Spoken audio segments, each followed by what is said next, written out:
this Kenya Kwanza administration has been applying. And that was that in order to get Joe Muliro appointed as a member of the IPU Committee of Parliamentarians on Climate Change, we realized that our competitors had no time for us, and so they didn't care about the qualities, the qualifications of Joe Muliro.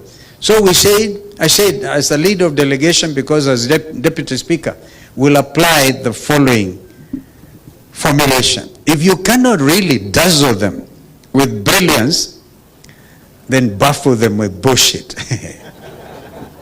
There's a lot of bullshitting around. And because that is what really is holding this country at ransom. And it's all written and elaborated under this wonderful, wonderful work of art, as Rigiji put it. First of all, JB is summoned by J. Muturi, who wants a meeting of the Speaker of the National Assembly, the 11th edition, and calls him and say, JB, can you come to State House tomorrow? He didn't say, he said, what time is the President? And then he says, you contact Jay, you'll arrange the logistics and the time. So JB shows up, the Speaker of the National Assembly. And whom does he find? He finds Fred Matiang'i, Interior. And he also finds Kibicho, Karanja Kibicho, the PS. It's all there, Fred. That's why I said, if you read it, you have to really know that we are dealing with a very honest person in the tradition of the truthful man. And he says it there. He says he told President Uhuru Kenyatta, you cannot do this. I am the Speaker of Parliament. There is a principle of separation of powers. And he called Kibicho and Fred some very nice names there. Because he was angry with what he thought was an aggression on the principle of separation of powers. He does the same, and of course others also at the time in the book, if you read, where, for example, you see, we are making him look like a wonderful person, but the human being in JB had to face the role of Mr. Njeru. Now, in that we share. When I was in Meru School in Form 5 and 6, our headmaster was Mr. Njeru, who once became the Director of Education. And one time and I think that's why I sharpened my negotiation skills at Form 6, because we went on strike, and Mr. Njeru said, the Form 6, in all one accord, have decided to fail.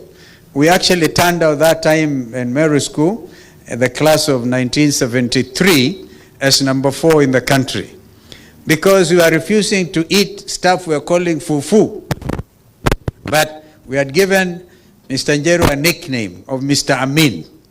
We call him Mid Amin because the way he used to walk. And he was, students always deal with their head teachers. Now, Mr. JB's Njeru accused him of teasing girls and pinching them. I don't know, JB, in your years at the university, or before you went to university, if that was your characteristic. These days it can constitute a very serious offense for which men actually get impeached, not in Kenya, in other places of the world. So he lays it bare, including the role he had with his Mbere clansman who spoke here, Lenny Kivuti. Serious rivalry at their level. One region or whatever, he had actually also changed his name. Read that book. It's an amazing work of art. But he actually then says there, I will not sign it. That was JB. It is out there. And they say, release my son. We have seen the story of Leslie. So JB, when you write your next book, and I want to agree with my brother Rigiji, let us go through this season.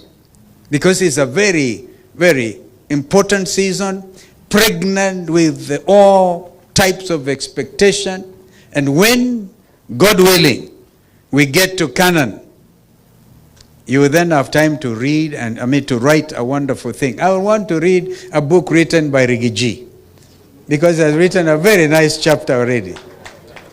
He has seen it all. He paid his brother in kind. I don't know how many deputy presidents world over would be able to stand up and get a president to go down when he's going to announce the names. And he actually gets them. That is the art of negotiation and also transparency. If indeed we are a government or a country that believes in the rule of law and democracy, then we have to be like Rigiji. I just come from Luo Nyanza. And please don't ask me where I got the 100 cows from. That's my own secret. Some think I keep a lot of cows. It is true. In addition to growing green grams, we call them dengu, we also keep some cows. And we went out there, and I forgot to salute the champion of devolution. Certainly a champion of democracy.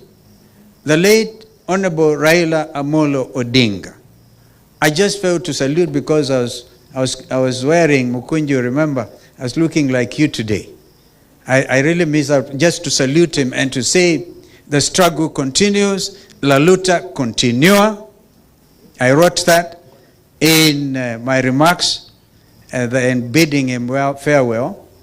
But ladies and gentlemen, this is a country you all love. And this is a country we know at a critical time like this, if we buckle, if we falter, then it is like what Shakespeare said, the rest of the voyage is really taken. If we don't take this high tide, then the rest of our lives will be lived in mystery. And the lives of Kenyans will not be exactly what J.B. Muturi would have wanted. By laying things bare, telling it as it is, and I have read also as a senior counsel, I can tell you none of that stuff is actionable. Nobody will sue you, because I think you took that into account. But you also put it openly. So I'm so honored to be able to launch this book. And the fight, not just for democracy, the fight for order in our country. And of course, if you know, in the tradition of the British speakership, I really like to see there's a speaker who was presiding of, I think, impeachment of one of those prime ministers. And I said, as many as of that opinion say aye, aye. As many as the contrary opinion say nay. The ayes have it, the ayes have it. Unlock.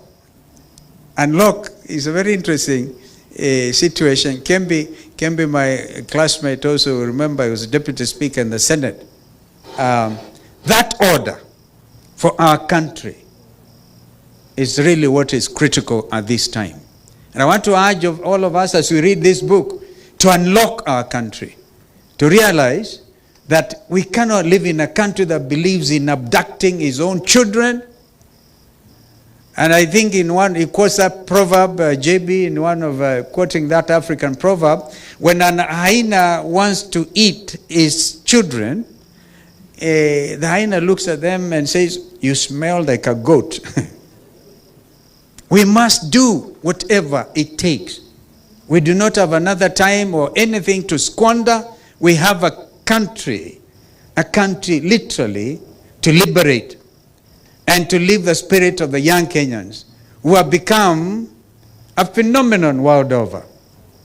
Who would have imagined that the very suave Tanzanians, suave, wa Tanzania wanasema, badala one of them is said to have come through Isabeniad border up to Nakuru, akasema, and I must conclude, akasema kwa hoteli moja pale owned by a cousin ya Rigiji, akasema naomba chai.